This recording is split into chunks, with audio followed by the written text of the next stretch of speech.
କଳିହୁଡ଼ି ମହିଳା ଏବଂ ପୁରୁଷଙ୍କ ପାଇଁ ପର ଚର୍ଚ୍ଚା, ପର ନିନ୍ଦା, ପର ଅବଦସ୍ତ କରୁଥିବା ଲୋକଙ୍କୁ ପ୍ରଥମେ ପ୍ରଥମେ ଭାରି ଆନନ୍ଦ ଲାଗେ। ପରେ ସେଇ କର୍ମ ତାଙ୍କରି ଉପରେ ଭାରି ହୋଇ ପଡ଼ିଥାଏ, ଯେଉଁଥିରୁ ମୁକୁଳିବାର ବାଟ ହିଁ ମିଳିନଥାଏ। ଅନ୍ୟକୁ ଗାଳି କରି ଖୁସି ହେଉଛ କି? ତେବେ ମନେ ରଖ, ତୁମେ ଗୋଟିଏ ସ୍ୱରରେ ଗାଳି କରିଦେଲ।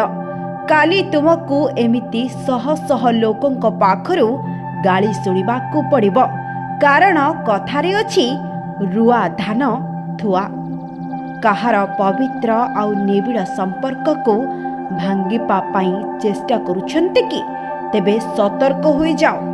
ଅନ୍ୟର ସମ୍ପର୍କ ବିଗାଡ଼ୁଥିବା ମଣିଷ ନିଜେ ହିଁ ତାର ଶିକାର ହୋଇଥାଏ। ଯେମିତି ପ୍ରେମରେ ଯେତେ ଭିଲିଆନ ଆସିଲେ ପ୍ରେମ ଆହୁରି ମଜବୁତ ହୁଏ, ସେ କଥା ମୂର୍ଖ ପାପୀ ମଣିଷକୁ ଜଣା ନଥାଏ। କାହା ସମ୍ପର୍କ ଭାଙ୍ଗୁଥିଲେ ଏଣିକି ସେଥିରୁ ଦୂରେଇ ରୁହ, ନଚେତ ଭଗବାନ ତୁମ ସମ୍ପର୍କକୁ ଖିନଭିନ କରିଦେବେ।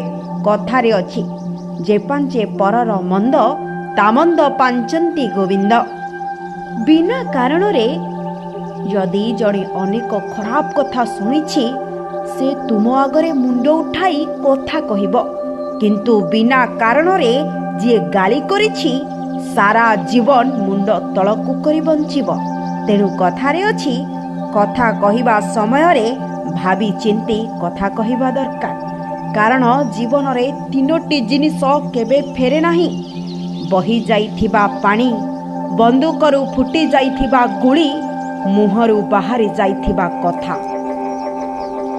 ଯେଉଁ ନାରୀ ସଦା ସର୍ବଦା ଅନ୍ୟ ଘର, ଅନ୍ୟ ସମ୍ପତ୍ତି, ଅନ୍ୟର ଖୁସି ଦେଖିଲେ ସହିପାରେନି ଏବଂ ନିଜକୁ ଅନ୍ୟ ସହିତ ତୁଳନା କରିଥାଏ, ତାଙ୍କ ପୁଅ ଝିଅ ଭାରି ଭଲ, ମୋ ପୁଅ ଝିଅ ଭାରି ଖରାପ। ଏଭଳି ସ୍ତ୍ରୀ ଲୋକ କେବେ ବି ଶାନ୍ତିରେ ରହିପାରିବେ ନାହିଁ। ପର ସମ୍ପତ୍ତିରେ ଦେଖି ଯିଏ ହାଇରେ ହୋଇଥାଏ, ତା ଦେହରେ ମାତା ଅଲକ୍ଷ୍ମୀ ବାସ କରିଥାନ୍ତି। ସ୍ୱାମୀକୁ ଖରାପ ରାସ୍ତାରେ ଯିବାକୁ ପ୍ରବର୍ତ୍ତାଉଛନ୍ତି କି? ତେବେ ସ୍ତ୍ରୀ ଲୋକମାନେ, ଆପଣମାନେ ମନ ଦେଇ ଶୁଣ।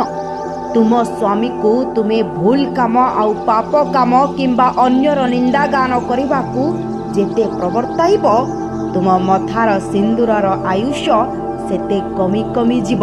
ତେଣୁ କଳିହୁଡ଼ି ମହିଳାମାନେ ସତର୍କ ହୁଅ, ନଚେତ ନ ଘଟିଥିବା ଜିନିଷ ତୁମରି ସହିତ ହିଁ ଘଟିବ। କାରଣ ଅଧର୍ମର ଫଳ ଟିକେ ଡେରିରେ ମିଳିଥାଏ। ଭୁଲ କରି କେବେ ଖୁସି ହୁଅନି। ଭୁଲ କରିଥିବା ମଣିଷ କେବେ ଖୁସିରେ ରହିପାରିବ ନାହିଁ। କାରଣ ଭଗବାନ କାହାର ହିସାବ କେବେ ବାକି ରଖନ୍ତିନି। ସମୟ ସୁବିଧା ଦେଖି ତା ପାଉଣା ଫେରାଇ ଦିଅନ୍ତି। ଏ କଥାକୁ ମନେ ରଖିବେ।